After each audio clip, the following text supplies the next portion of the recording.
இந்த புனிதமான நிகாஹினுடைய மஜ்லிஸிலே கலந்து சிறப்பித்துக் கொண்டிருக்கக்கூடிய அன்பார்ந்த சகோதர சகோதரிகளே, உங்கள் அனைவருக்கும் அஸ்ஸலாமு அலைக்கும் வரஹ்மத்துல்லாஹி வபரகாத்துஹு.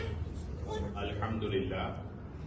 இன்றைய நாள் ஹிஜ்ரி 1447 சஃபருடைய மாதம் பிறை 14ஆம் நாள் இன்றைய நாள். இந்த இடத்தில் நல்லதொரு நிகாஹ் இன்ஷா அல்லாஹ் இரண்டு குடும்பத்தாருடைய பூரணமான முழு சம்மதத்தோடு ஒரு நிகாஹ் நடைபெற இருக்கின்றது.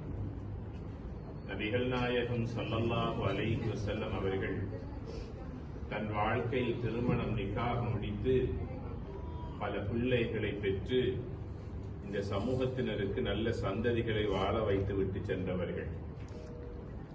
நேற்றைய நாள் வெலிகம பாரி ஜும்மா பள்ளி வாசலில் இஸ்லாமிய ஒரு குடும்பம் எப்படி அமையப்பெற வேண்டும், அதை அமைத்துக் கொள்ளுவதில் பெற்றோர்களுடைய பங்களிப்பு எப்படி இருக்க வேண்டும் என்பதை பற்றி நேற்றைய பிரசங்கத்தில் நான் செய்தேன்.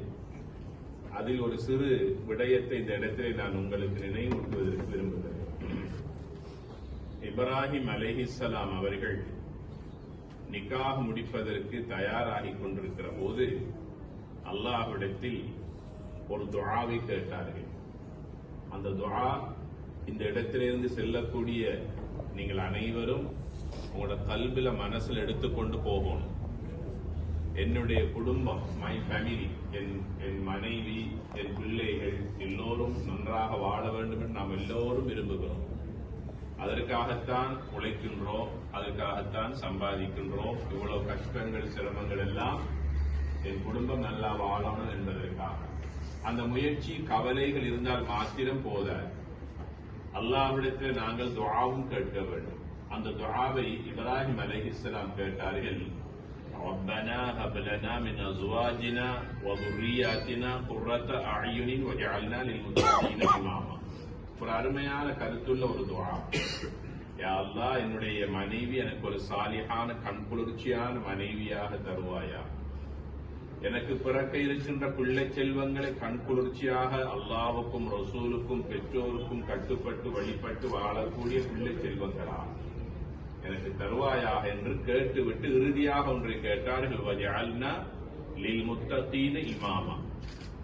எங்கள் குடும்பத்தை உலக மக்களுக்கு ஒரு முன்னுதாரணமிக்க ஒரு ரோல் மாடலான ஒரு ஃபேமிலியாக என் குடும்பத்தை அல்லாஹ் ஆக்கி தருவாயாக என்று துஆ செய்தார்கள்.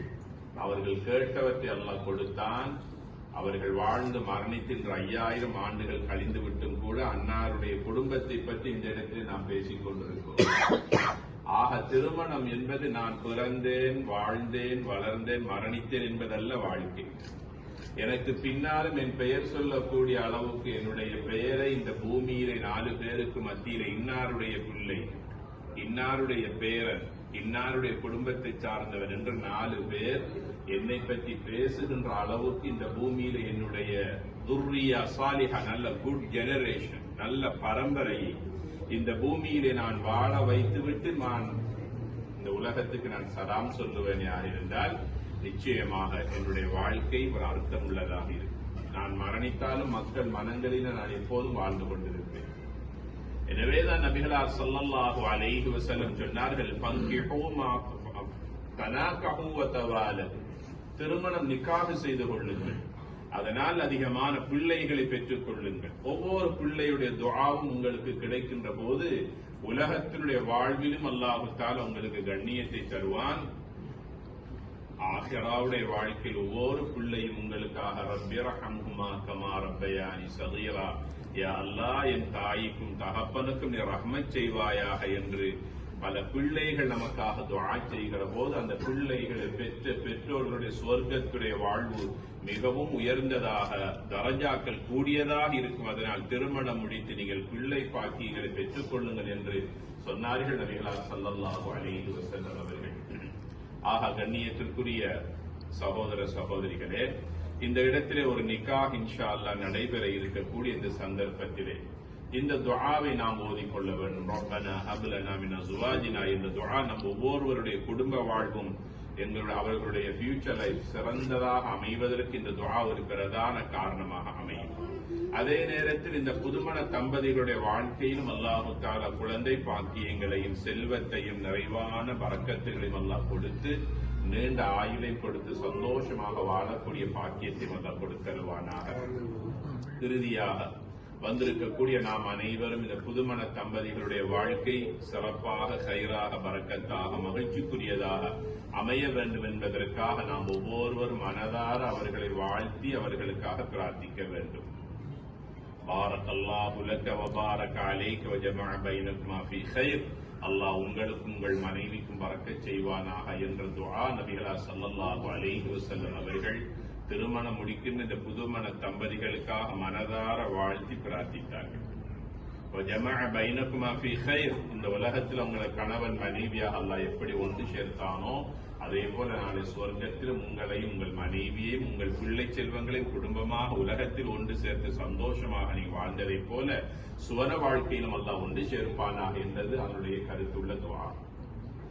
இந்த புதுமண தம்பதிகளுக்கு நாங்கள் மனமாற துஆ செய்கின்ற போது நாளை ஒரு நாள் எங்களுடைய பிள்ளைகளுடைய வாழ்வுக்கு யாரோ ஒருவரை அல்லாஹ் தஆலா துஆ செய்வதற்கு அல்லாஹ் சாட்சி வைப்பார்.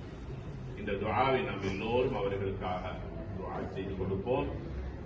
திருமண வாழ்க்கையில் இணைகின்ற போது கணவனாக இருக்கின்ற மனைவியாக இருக்கின்றவர்கள் தங்களுடைய குடும்பத்தில் சிறந்த நல்ல சாலிஹான பிள்ளைகளை பெற்றெடுப்பதற்காக துஆவோடு அவருடைய வாழ்க்கையை ஆரம்பிக்க வேண்டும். பிஸ்மில்லாஹ் என்ற ஒரு வார்த்தை எங்களுடைய குடும்பத்தையும் அல்லாஹ் சிறப்பாக்கி வைப்பான். பிறகு இருக்கின்ற பிள்ளைகளையும் சாலிஹான பிள்ளைகளாக வாழ வைப்பான். ஷைத்தானுடைய தீண்டுதல்களில் இருந்து அல்லாஹ் பாதுகாப்பான். நல்ல கல்வியலாளர்களாக, நல்ல சிந்தனை உள்ளவர்களாக, நல்ல குர்ஆனை சுமக்கக்கூடிய நல்ல ஞாபக சக்தியோடு அல்லாஹ் தஆலா பிறக்க வைப்பான். ஆக கேட்ட விடயங்களை நம் வாழ்க்கையில் எடுத்துக் கொள்வோம். விசேஷமாக இந்த புதுமண தம்பதிகளுடைய வாழ்க்கையிலே இந்த செய்திகளை நீங்கள் எடுத்துக் கொள்ளுங்கள். வந்திருக்கக்கூடிய நம் அனைவர்களுடைய வருகையும் அல்லாஹ் கபூல் செய்து நாம் இந்த புதுமண தம்பதிகளுக்காக கேட்கின்ற பிரார்த்தனைகளையும் துஆக்களையும் அல்லாஹ் கபூல் செய்து இவர்களுடைய வாழ்வை அல்லாஹ் சிறப்புள்ளதாகவும் கைருள்ளதாகவும் பரக்கத்துள்ளதாகவும் நபிமார்கள் இந்த உலகத்தில் அல்லாஹ் தஆலா எப்படி தன் குடும்பத்தோடு சிறப்பாக வாழ வைத்தானோ அப்படி இந்த குடும்பத்தையும் அல்லாஹ் தஆலா வாழ வைப்பானாக. அவர்களுக்கு சாலிஹான குழந்தை பாக்கியங்களை கொடுத்தருவானாக. எங்கள் அனைவர்களுக்கும் நீண்ட ஆயுளையும் நல்ல ஈமானையும் தந்தருவாயாக.